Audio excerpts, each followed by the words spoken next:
The Williams family is no longer involved in the Formula One team Frank Williams and Patrick Head set up in the 1970s and ran with such success over the decades that followed.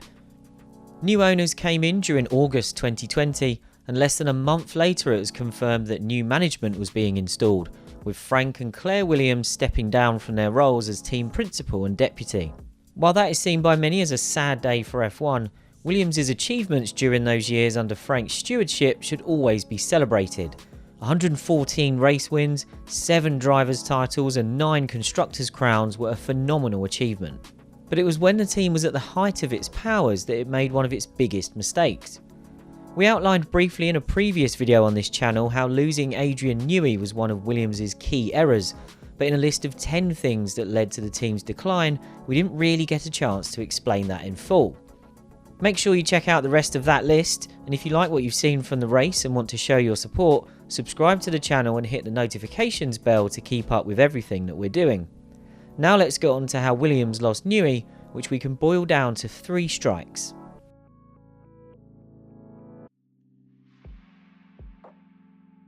Newey took a pay cut to join Williams from Leighton House, although he was effectively fired by his former employer. And if you want to hear much more about how all that fell apart in the summer of 1990, check out the France 1990 episode of our Bring Back V10's Classic F1 podcast. Newey initially joined Williams as head of research and development, but Patrick Head saw quickly how much potential he had and promoted him to chief designer on his first day. Success quickly followed. Williams and Nigel Mansell then somehow managed to turn a dominant championship-winning campaign into a messy divorce during 1992.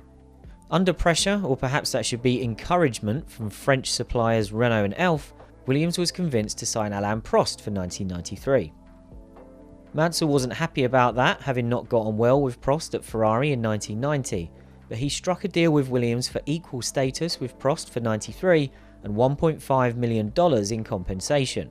Williams then tried to get Mansell to accept a reduced offer, claiming Ayrton Senna was willing to drive for the team for free. An upset Mansell told Frank to go ahead and sign Senna, but in fact that was never on the cards, as Prost had already vetoed having the Brazilian as his teammate. After weeks spent at loggerheads, or as Frank later put it, both men being hard-headed idiots, Mansell called a press conference at the Italian Grand Prix to announce he was retiring from F1. Williams made a last-second attempt to stop him, telling him the original deal was back on the table, but in Mansell's eyes it was too late. Mansell later said that if that offer had come a day earlier he would have taken it, while Williams said if Mansell had held off making his sudden announcement, it would have all been resolved the following day. Newey was unhappy with how Mansell was treated, and when he signed a contract extension in 1993, it included a clause saying he would be involved in major decisions, including driver selection. That didn't mean Newey would be able to block a decision by Frank and Patrick, who owned 70 and 30% of the team at that stage, as they could still outvote him 2-1, but Newey would at least have a say.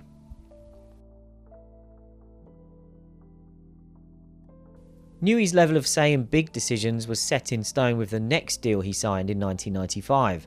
Now it was enshrined in his contract that he would be consulted on decisions about drivers, engine supplier and technical battles with the FIA.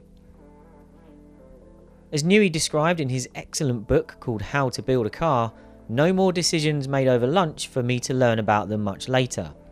There was also a pay rise, which was never Newey's main motivation, but reflected the success he'd helped Williams achieve and came at a time when Ferrari and McLaren were showing an interest.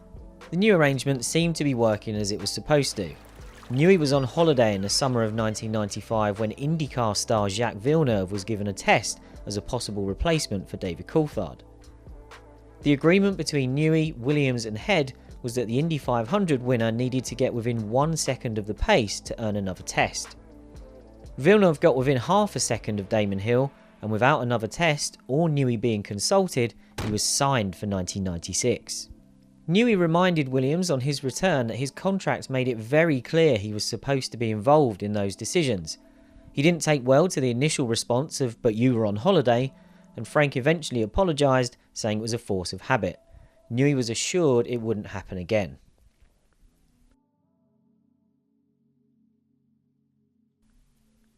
Just months later, Williams failed to honour that promise, although Newey wouldn't find out until well into 1996.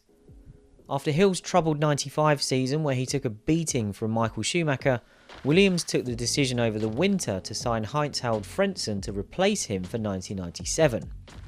The deal was signed before the '96 season started, but Newey didn't find out until August. When Newey asked Head about mounting speculation that Frentzen was replacing Hill, Head confessed the bosses had been meaning to tell him. Newey was furious. Things were made worse because Newey had moved back into a race engineering role in '96, working with Hill following the departure of David Brown to McLaren with Coulthard. It was a repeat of the Mansell affair. Williams was booting out another British driver on the verge of winning the title. Newey still doesn't know why he wasn't told about the Frentzen deal, but it was another clear example of Williams not honouring the terms of his contract.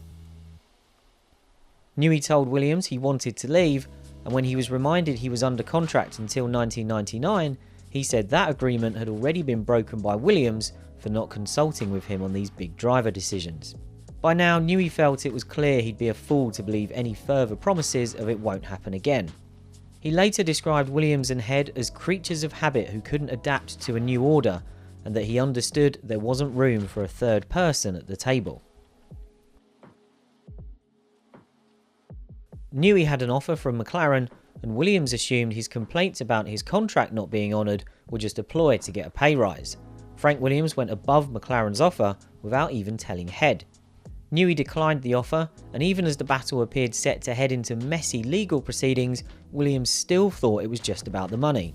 While this was going on, Newey was trying to finish work in late 1996 on the following year's Williams FW19. But under legal advice, he had to take leave from Williams in November before the work on what would become the team's final championship-winning car was complete. Newey was looking forward to his day in court, although it never got that far as McLaren settled matters with Williams in advance. Having mellowed on the situation in the years since, Newey accepts today that it's probably a good thing it didn't turn into a fully blown legal fight.